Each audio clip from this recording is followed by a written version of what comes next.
Could one of Latin America's biggest nations become the next stage for the global far-right movement? The elections in the country of Lionel Messi are now a coin in the air between Javier Milei, a right-wing libertarian economist with a funny hair who goes around campaigning with a chainsaw, and Sergio Massa, who is widely known as a pancake. In Argentina, a pancake is a person who easily changes opinions and political sides depending on what's convenient for them at the moment. So who's gonna win and what's gonna happen? In this video I'm gonna tell you everything you need to know to understand the Argentinian election. No, para. Lo que quiero decir es, así como hay un salame o tres salame opinando desde una computadora, ¿sabes qué? Mientras que eso miran a la señorita por internet, yo estoy en el medio de sus sábanas. The candidates: right-wing libertarian Javier Milei, an economist and a newcomer to politics who became famous for his loud TV appearances. Yo te voy a mostrar que él es un bruto ignorante. ¿Sabes lo que es el teorema de imposibilidad de Arrow? Que me va a venir a hablar de las elecciones, dale. Circular. Eso es mejor. Javier Milei presents himself as the right person to address one of the most excruciating problems of the country, which is la inflación. Si yo llego a ser presidente es porque la gente se hartó de la inflación. To tackle this problem, Milei proposes the chainsaw plan. Me encanta. The chainsaw, in theory, represents his will to violently cut public spending, which is, according to him, the root of all evil. Government that overspends and the central bank that finances that irresponsible adventure. Esta es la foto del estado que tenemos hoy. Ministerio de Turismo y Deporte, afuera. Ministerio de Cultura, afuera. Ministerio de Ambiente y Desarrollo Sostenible, afuera. Ministerio de las Mujeres y Género y Diversidad, afuera. Ministerio de Obras Públicas, afuera.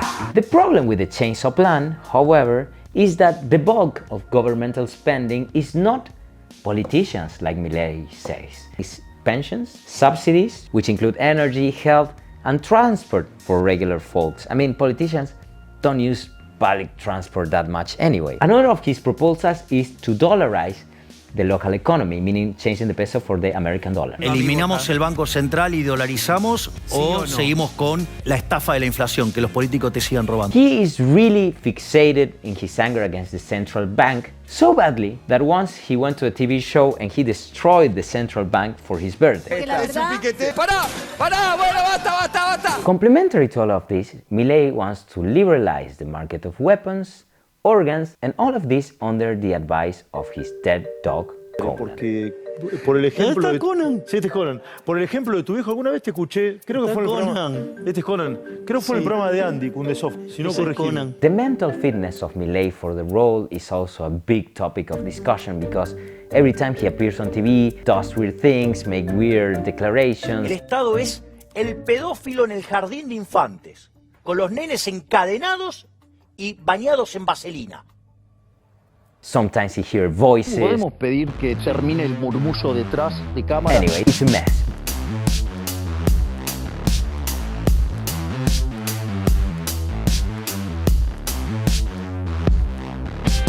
On the other hand, the economic proposals of Sergio Massa are more difficult to pin down because nobody really knows if he's going to implement liberal economic policies or policies that are more interventionist and that are to the likeness of Cristina Fernández de Kirchner, who is still very powerful in the government coalition. Added to that, the historical relationship between Sergio Massa and Cristina Kirchner was not always smooth. And let me walk you through it. Sergio Massa started his career in the 90s under a conservative party called the UCD. In 2001, Eduardo Duhalde appointed Massa as the director of the ANSES, which is the organism in charge of administering Argentina's social protection system. Massa remained in this position also during the whole tenure of the next president, who was Néstor Kirchner, former husband of the current vice president, Cristina Fernández de Kirchner. Néstor ruled the country from 2003 until 2007. In that very same year, Sergio Massa competed in the elections to become the mayor of Tigre, which is one of the sections of Buenos Aires province. Algunos de ustedes tuvieron alguna vez 35 años. Yo los tengo ahora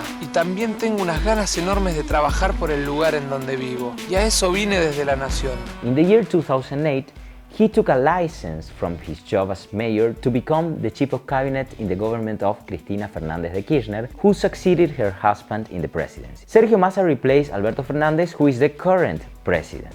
Sergio Massa remained as chief of cabinet for a whole year, abandoning the ship only after the incumbent party lost the midterm elections in 2009. Great timing. After that, he started to create an alternative inside the Peronist party, and in 2013, Massa ran again as a member of Congress under an alternative of his own making, the Renewal Front, a faction of the Peronist party.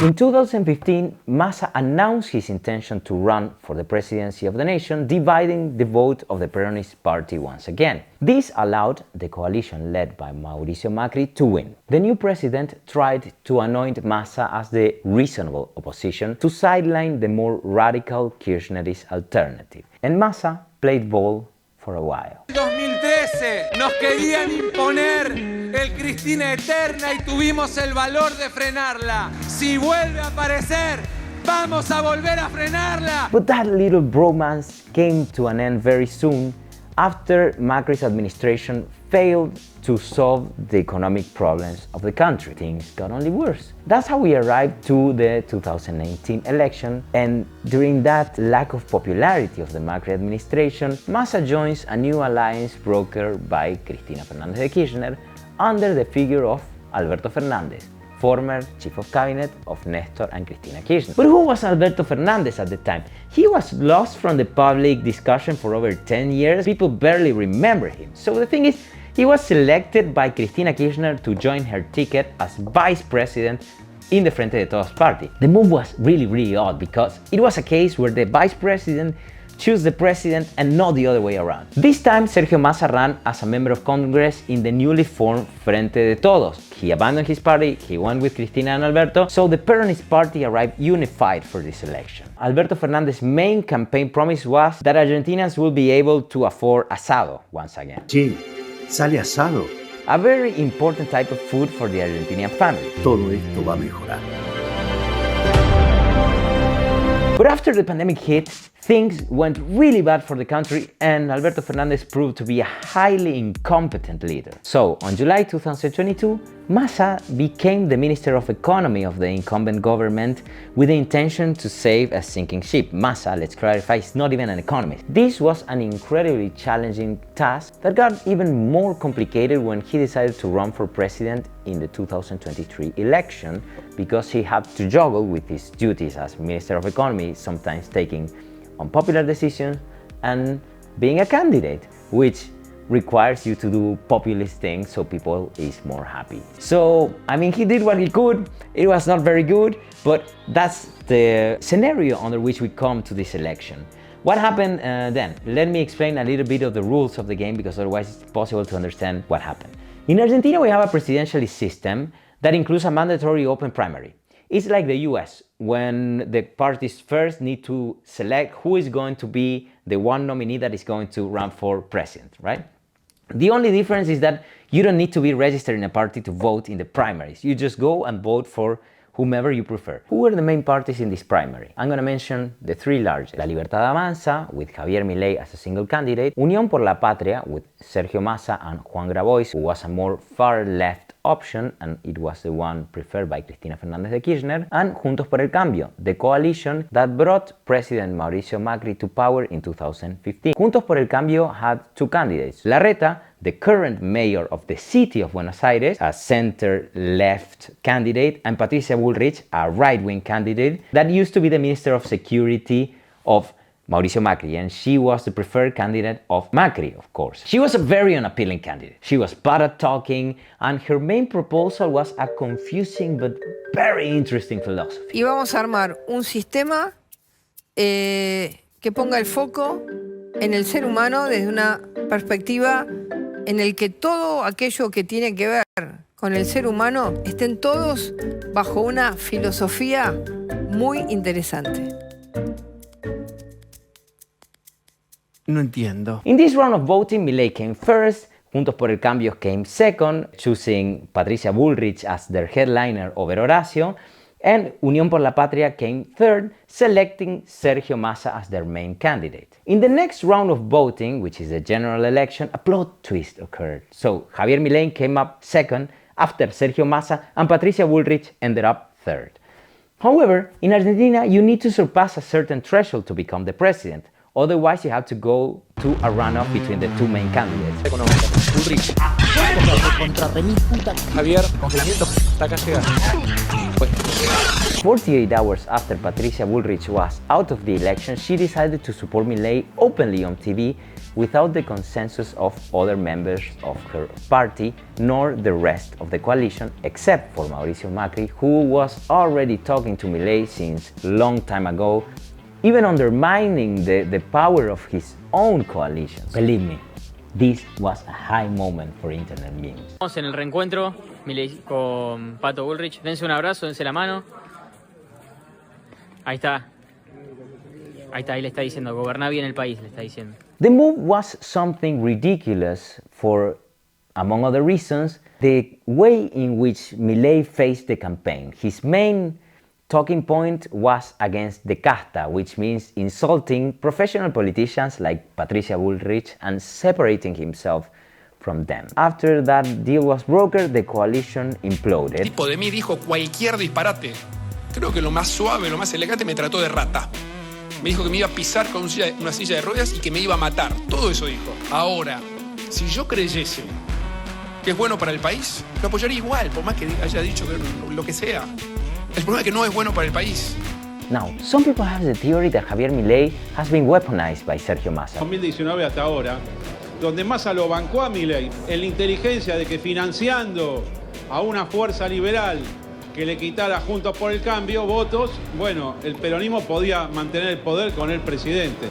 I discussed that and other questions with consultant Pedro Antenucci, Director of Research at Equipo MIDE in Buenos Aires. Pedro, muchas gracias por venir. Is Milei an invention of Sergio Massa? I think that even though there might be some interpretations that suggest that Milei was supported or was created by Massa, and now that it's supported by Macri, the most interesting point is that he represents a distinguishable part of the electorate. So even though many politicians might try to approach him as if they could mold him to fit whatever they want, I think that that he's representing something very special in the society. If you look at the demographics of who's voting for each of the candidates, you would see that Milei is voted mostly by men, young men, and with an intermediate level of education. In contrast to what is happening with the vote for Sergio Massa, who is more cross in terms of gender and age, but represents mostly lower educated groups of the society. And what happens with Patricia Bullrich and Juntos por el Cambio in general, that represent mostly elder people and who, of course, are more educated. And most women also, they have a better performance among women than men. So there is a very distinguishable part of the society that is supporting Milei that doesn't fit with the conventional demographics that support either Patricia Bullrich and Juntos por el Cambio or Massa and Unión por la Patria, the Kirchnerismo. After the general election, when Patricia Bullrich was out of the contest, the alliances reshifted. What can you say about that phenomenon? How does the opposition look like right now? Because you talk about Milei and how he represents many areas of the society, and Juntos por el Cambio, who represents another different demographic. But those two seem to have mingled right now. Is that correct? They have some positions in common, mostly centered around the idea of defeating the Kirchnerismo and Sergio Massa. So, in a sense, yes, that facilitates their alliance, or at least with a part of the electorate. There is still another part of Juntos por el Cambio that has declared himself neutral in this forthcoming election.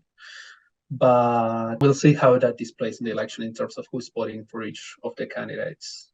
And I mentioned this because if we analyze what happened between the primaries and the general elections, we would find that 15% of those who voted for Horacio Rodríguez Larreta, who was supposed to be the most moderate candidate, voted in the general election for Milei, which is a little bit contradictory in a sense. We would expect him, or we would expect those voters to be closer to Massa and his sort of centrist position, but they voted precisely on the opposite direction. Probably what is helping that transition of the vote is the fact that, as I was mentioning, we have this coalition that identifies themselves against the incumbent party. What do you think either of both prospects for leading the country mean for the role of Argentina in the region? At least for what we know now, it seems like the position of Argentina in the region will vary a lot depending on who wins. Lula da Silva from Brazil and Petro from Colombia have had some positions defending or supporting Massa, whether that's explicit or not. And there are other international actors that seem more aligned with Milei, even though they have not pronounced themselves. He have had an interview with Tucker Carlson a while ago, so he's probably more aligned with that sector of the... You mean he's more aligned with right-wing, but are we talking about the IMF here? No, I'm talking about what the right wing represents in terms of probably Donald Trump and his allies within Europe. The position of the IMF would be probably to negotiate with either one or another and try to solve the problem that we have with the credit. So I don't think that they would not be collaborative with any of the administrations. Thank you very much for coming this far. See you on the next edition of this show.